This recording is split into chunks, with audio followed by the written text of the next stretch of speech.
Voltamos com o Boa Noite Rio Branco, na sua TV Rio Branco, no canal 8 SBT, Sistema Brasileiro de Televisão.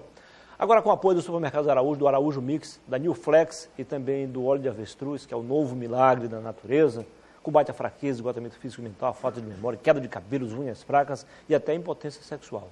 Isso mesmo, é usado também como emagrecedor natural. Você vai perder peso sem passar fome, sem fazer dieta. Tá? Combate ainda, tá? Doenças como congestão nasal, sinusite, amigdalite, está sendo usado também por ter ômegas 3, 6, 7 e 9, está sendo usado também na prevenção e combate ao câncer, à AIDS, Alzheimer e tudo mais. É o novo milagre da natureza, tá bom? Eu tenho o prazer de conversar agora com o Dr. Maurício Owenberg, advogado atuante, um paulistano que optou por ser acreano, está aqui há mais de 20 anos, já foi inclusive juiz eleitoral representando a OAB no TRE. Seja bem-vindo, doutor. Tudo bem? Prazer mais uma vez estar prazer aqui. Prazer nosso recebê-lo aqui. Eu sempre tenho muito prazer de estar aqui com vocês em face da receptividade que eu tenho sempre que estou nessa casa. Nós apenas devolvemos o carinho que o senhor sempre teve com a gente também. Doutor Maurício, o senhor, para quem não sabe, eu não lembro, o senhor é advogado de acusação daquele caso lá que aconteceu em junho do ano passado, em uma boate aqui em Rio Branco, quando um policial federal, recém-empossado, cometeu pelo menos é acusado de ter cometido um homicídio. Ele alega legítima defesa. Eu quero a sua opinião sobre o caso, o senhor que está também atuando, né? E aí? Olha, Muniz, é muito complexo, porque nós somos reiteradas vezes vítimas de funcionários públicos federais que chegam a esse estado. Nós já tivemos inúmeros casos. Nós tivemos um caso, por exemplo, de um policial rodoviário federal que assassinou no trânsito um motorista de táxi porque estava embriagado. E ele simplesmente foi transferido e acabou em nada. Temos um outro caso de um policial federal que matou uma pessoa em Cruzeiro do Sul. Eu lembro daquele caso, tem uns 15 anos, né? Exatamente, que também teve o mesmo destino. Então, nós estamos reféns hoje dessa situação. Com relação a esse fato, especificamente falando, o que está se pretendendo de forma equivocada, consubstanciar ali uma defesa que não pode ser admitida. Há pressupostos para que haja a legítima defesa. A legítima defesa, o policial, seja ele civil, militar, federal, estadual, ele é policial 24 horas por dia. Ele anda armado corretamente, não tem problema. Agora, a utilização da arma é para a defesa dele e da sociedade, não para o ataque. Ele precisa saber, ele precisa ter consciência disso. Ele não pode, pura e exclusivamente, sair com uma arma para um local público, um local que tinha mais de 200 pessoas, entendeu? Ele poderia, ele não foi lá. Qual era a finalidade dele e dos seus companheiros? Que não aparecem. Não aparecem. A finalidade era se divertir, então não era ter problemas. Porém, ele se negou a cautelar a arma. Hoje eu duvido que alguém... Seria o correto? Seria o correto, seria o bom senso. Só que este jovem, ele já é conhecido, isso não aparece, mas ele já é conhecido por outras atitudes dessa natureza. Complicado. Por exemplo, eles já vinham de uma outra boate chamada Loft, no qual eles tiveram problemas com a segurança. Na mesma noite? Na mesma noite, ato contínuo.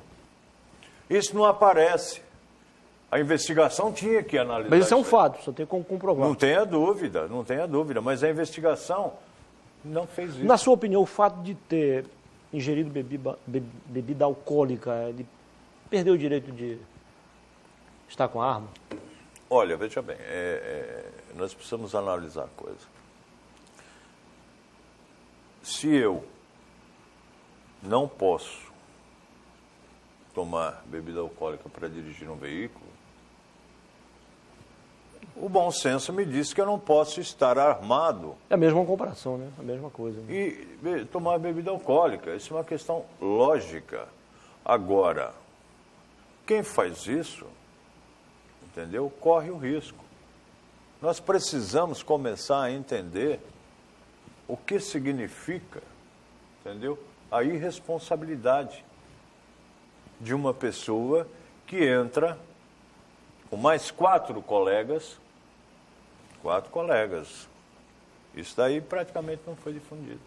Na sua opinião, doutor, há de fato uma espécie de terrorismo aí, tentando intimidar as testemunhas? Inclusive o pai da vítima deu uma declaração que me deixou preocupado. Ele disse que teme ser morto também. Ele veja bem, tomou algumas medidas de precaução. Ou você acha que tem fantasia nessa história? Não. Nós temos informações de veículos, entendeu? Uma Amarok preta sem placa e um Corolla preto também sem placa, fazendo reiteradas visitas, seja na residência do pai, dos pais da vítima, seja nas residências daqueles jovens que se envolveram na situação. Mas eles não conseguiram identificar? Não consegue, por quê? Porque eu tenho acompanhado, e inclusive eu acompanho os depoimentos desses jovens que lá estavam, e eu notei que, isso eu posso falar, eu não tenho assim dúvidas quanto ao trabalho da polícia, não quero ter. Mas o que eu notei é que, infelizmente, toda a investigação está voltada para a caracterização de uma pseudo-legítima defesa. Mas o bom senso, informação que eu tive. Porém, não manda fazer isso, né? Quando você começa uma investigação, você não pode ter uma opinião formada. Você tem que trabalhar todas as vertentes. Sim, não tem Aí dúvida. lá no final você vai convergindo. Não tenha dúvida, eu concordo plenamente. Agora, eu estive em contato com o Ministério Público, porque eu sou assistente de acusação, e ele tem a mesma visão que eu, ele não concorda com legítima defesa. Até porque, veja bem, é ilógico. Se ele atingiu um dos jovens com 2 tiros, que inclusive ele se encontra com as balas, e atingiu a si mesmo, o 4º tiro não teria origem, não teria necessidade, que atingiu a vítima. Agora, diz, não, a vítima estava chutando ele deitado. Negativo. Eu tenho informações da pessoa que fez o exame de corpo de delito, do autor. E ele só apresentava uma lesão labial. Ele não tinha lesões de outro. Mas aí, nesse caso, não se torna mais fácil para ele alegar, se livrar dessa acusação, uma vez que, quanto mais distante estaria a vítima, menor seria a intenção dele de matá-la. Aí é que não está. Teria intenção. Mas aí é que está. A intenção... Não. Veja bem. Quem age de uma forma dessa poderia ter atingido muito mais pessoas. Sim. O que não se admite, o que não pode se admitir, e a família está coberta de razão, é querer matar a vítima novamente, dizendo que ele era isso, aquilo, o outro, tal. Quando eu posso dizer, até porque conheci esse jovem desde idade tenra, de 8 anos, quando eu digo que ele era meu sobrinho, porque é por consideração, é meu sobrinho, e eu quero dizer aqui que eu não estou eivado de sentimentos, eu quero a verdade. Entendeu? Aquele ato dele poderia ter produzido muito mais vítimas.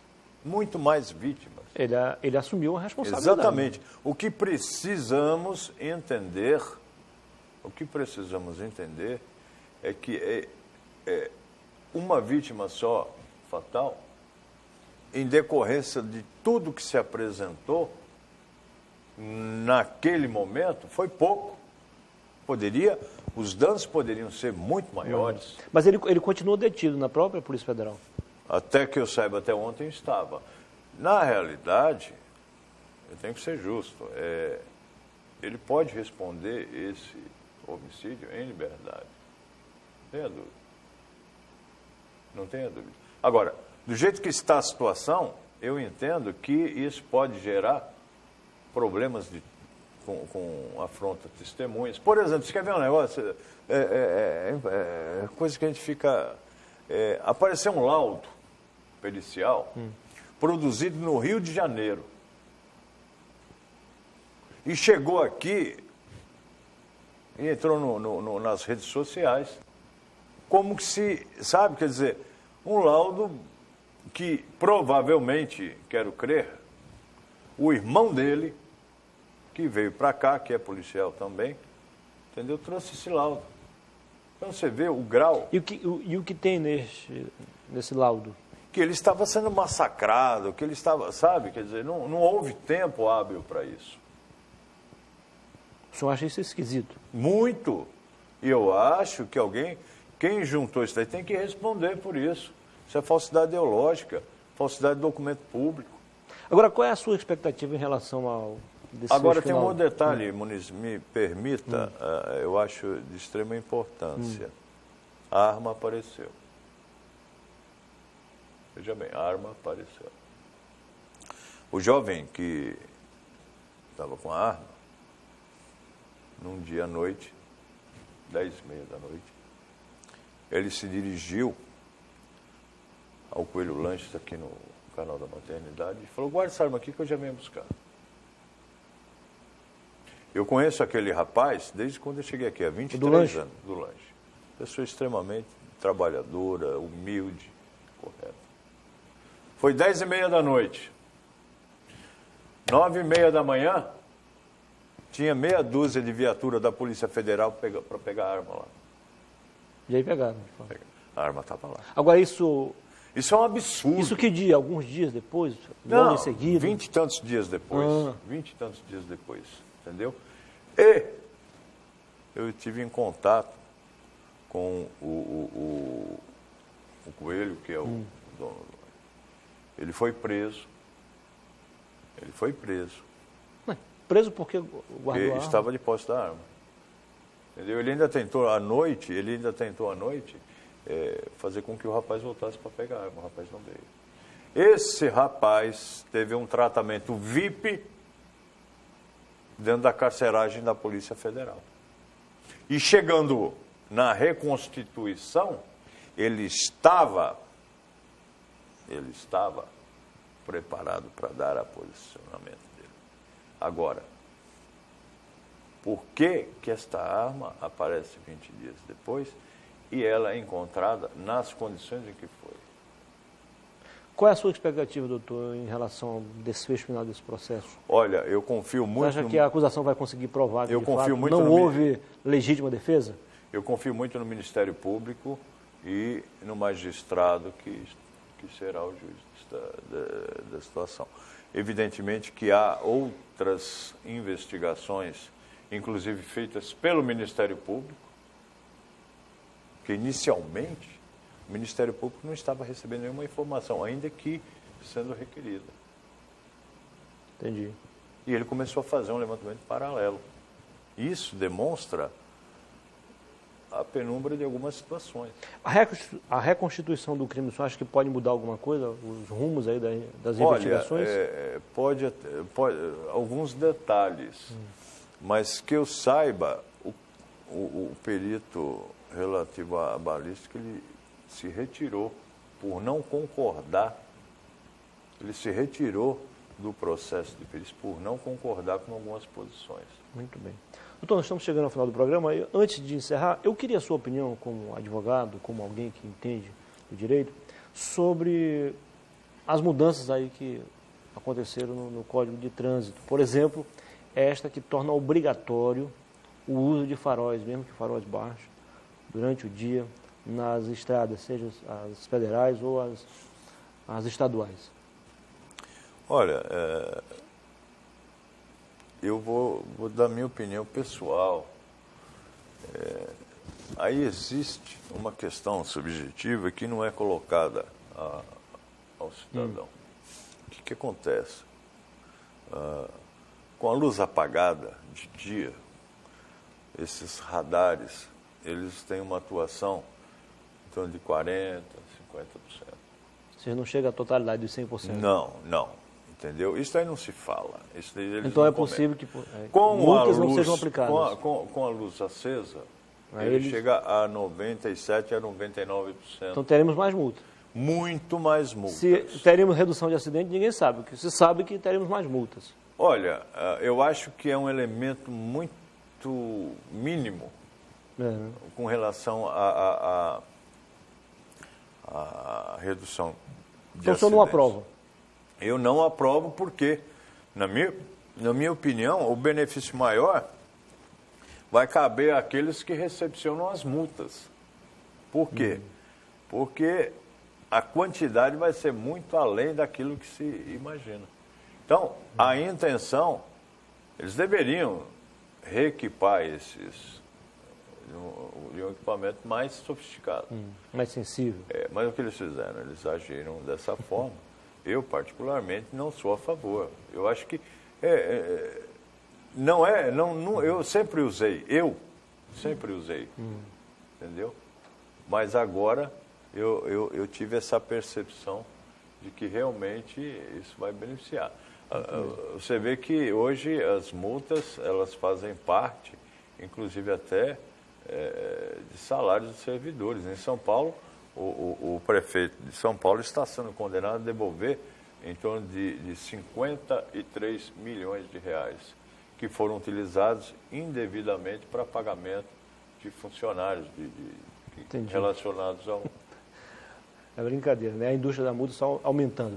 Conversei aqui com o doutor Maurício Weinberg, advogado que está atuando como assistente de acusação, no caso envolvendo um policial federal e um estudante de medicina.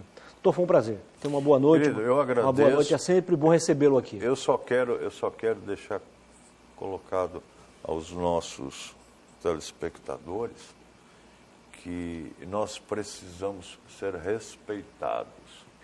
O cidadão, o grande problema é que pessoas vêm para cá, se utilizam das benesses do nosso Estado e depois ainda saem reclamando. Então, o que nós precisamos ter é amor próprio. O cidadão acriano não pode ser tratado dessa forma, porque senão, sabe o que vai acontecer? Isso vai virar uma coisa genérica.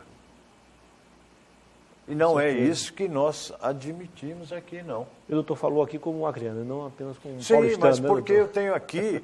Veja bem, você sempre brinca comigo que eu sou mais acriano que paulistano. Eu sou totalmente acriano. Sabe por quê? Porque o Acre me recebeu, o Acre me fez crescer, o Acre me fez... eu tenho minha família, eu tenho filho acriano, tenho neta acriana. Então, eu não vim... Eu tenho até um jazigo no cemitério São João Batista, que é o que demonstra que... Quer ficar aqui. Vamos ficar aqui com a nossa Muito carcaça. bem. Boa noite e muito obrigado. Falou, doutor. Um abraço, tá? Depois do intervalo eu volto com mais uma boa entrevista. Não precisa mudar de canal. Continue com a TV Rio Branco e o SBT, porque aqui nós temos o melhor para você. Até já.